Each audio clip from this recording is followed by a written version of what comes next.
Good morning India. दोस्तों नमस्कार। दोस्तों आज की ये कहानी शुरू करने से पहले आपको बता दूं दो बात। इस कहानी को सुनते वक्त आप चाहो तो ईयरफोन या फिर हेडफोन का उपयोग कर सकते हो। इससे इस कहानी की ऑडियो क्वालिटी आपको पसंद आएगी। चलिए अब इस कहानी को शुरू करते हैं। बस अब बहुत हुआ, अब आज नहीं। पूजा के मुंह से ऐसा बात सुनने योगेश मानो चौंक गया। पूजा जो योगेश की पुत्रवधू थी और योगेश को ना बोलती, आज तक योगेश को पूजा ने कभी ना नहीं बोला था। इस पर योगेश के आश्चर्यचकित का ठिकाना ना था। उसने सोचा पूजा मुझे ना कैसे बोल सकती है, वो भी आज इस वक्त। अभी मेरा इतना अच्छा मूड है, पूजा मेरा पूरा मूड खराब करी है। मन ही मन वो गुस्सा गया। फिर उसने पूजा से कहा, पर पूजा अभी तुम्हें पता तो है ना। पूजा ने कहा, ससुर जी मैं आज बहुत थक गई हूँ, अब आज और नहीं। ऐसे कहकर पूजा वहाँ से निकल अपने कमरे पे चली गई। ये सुनकर और इस बात के होने पर योगेश मानो तिलमिला उठा। वो तिलमिलाकर वहाँ से उठ छत पे चला गया। उसने सोचा कि करीब 10 मिनट में पूजा वापस आके उसे बात पे हाँ कर देगी, लेकिन और उसे ये भी लगा कि पूजा फिर वापस छत पे आकर योगेश को मनाएगी भी। यही सब योगेश के दिमाग में चल रहा था। गुस्सा तो वो अब भी था, लेकिन वो पूजा को कुछ बोलना ना चाहता था। वो बस इंतजार कर रहा था। 10 मिनट, 20 मिनट, पूरे 1 घंटे निकल गए। वो समझ गया आज पूजा नहीं आएगी। वो ये भी समझ गया पूजा उसके बातों को ना कर रही है। उसके गुस्से का ठिकाना ना रहा। उसने सोचा आज कुछ भी हो जाए वो पूजा से अपनी बात मना कर ही रहेगा। लेकिन यही सोच वो छत से नीचे उतरा। पूजा के कमरे पे जाकर नॉक किया और दरवाजा खोला। पूजा कमरे पे ही थी। योगेश ने कहा, क्या हुआ पूजा ने कहा, मैं आज बहुत ही थक गई हूँ, इसीलिए मैंने कहा आपसे। आप नाराज मत होइए, मैंने आज तक आपको कभी ना तो नहीं कहा है। बताइए मैंने आपको कभी ना कहा है? राकेश को भले ही मैं किसी बात के लिए ना कर दूँ, लेकिन आपको मैंने ना नहीं कहा है। ये सोच पूजा सच तो बोल रही थी। पूजा अपने पति को कई बार ना कर चुकी थी, लेकिन योगेश को कभी उसने ना नहीं कहा था। तो योगेश का गुस्सा थोड़ा शांत हुआ। उसे लगा शायद पूजा की तबीयत थोड़ी ज़्यादा खराब है। वो यही सब सोच अपने कमरे पे जाकर बैठ गया। इधर पूजा अभी भी शॉक रह गई थी। उसने ना कह तो दिया योगेश को, उसने हिम्मत तो आ गई।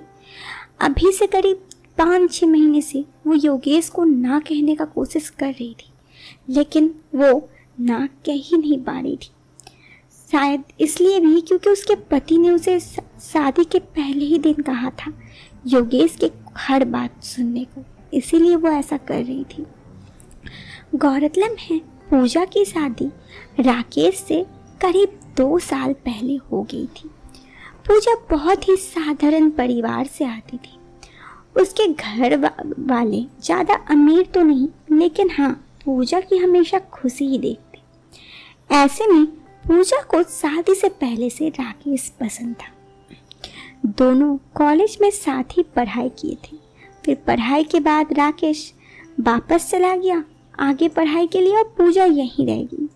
फिर उसके बाद जब राकेश पढ़ के जॉब लेकर वापस अपने शहर आया तो उसने पूजा से शादी की बात कही। पूजा ने ये बात घर वाले को कही तो घर वाले उनकी शादी के लिए मान गए, क्योंकि उनके आगे हमेशा पूजा की खुशी चलती थी।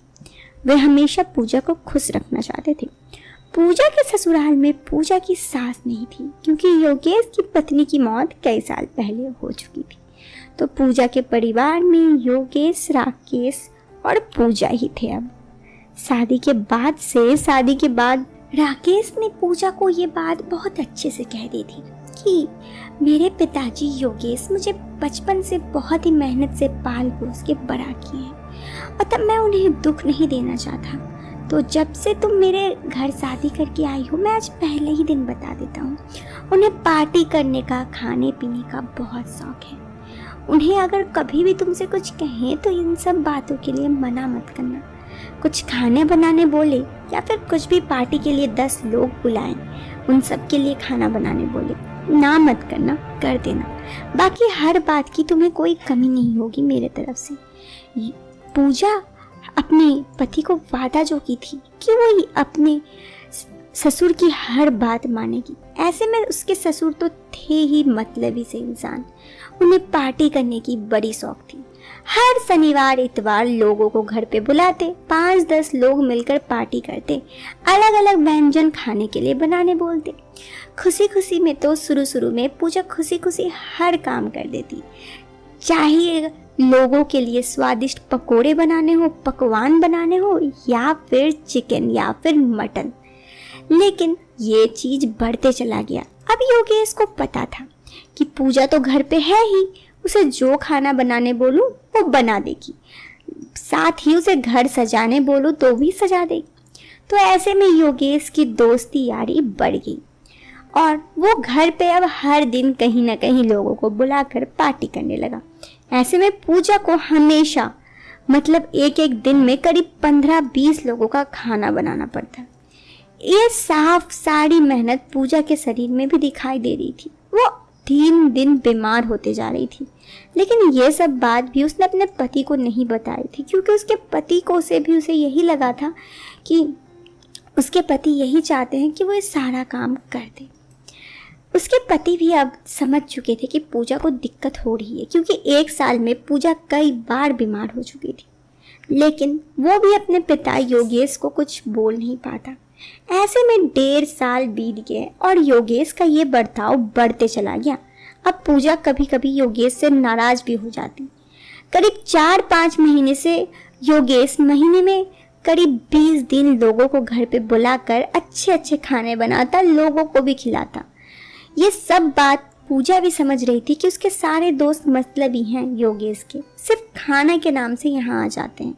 लेकिन पूजा ये सारी बातें योगेश को बता नहीं पा रही थी। उसके डर था, पता नहीं किसका, लेकिन बता नहीं पा रही थी। लेकिन ऐसे में एक दिन जब पूजा की तबीयत सुबह से ही खराब थी और योगेश ने पूजा को कहा, मुझे आज पार्टी करने की मन है, घर पे करीब 20 लोग आएंगे, थोड़ा स्वादिष्ट पकवान बना देना और चिकन का कुछ बना देना, जैसे चिकन चिल्ली या फिर चिकन कढ़ाई। पूजा गुस्से से तिलमिला उठी। सुबह से ही उसकी तबीयत खराब थी, ऐसे में वो इतना सारा खाना कैसे बनाएगी 20 लोगों के लिए। उसका गुस्सा का ठिकाना ना था।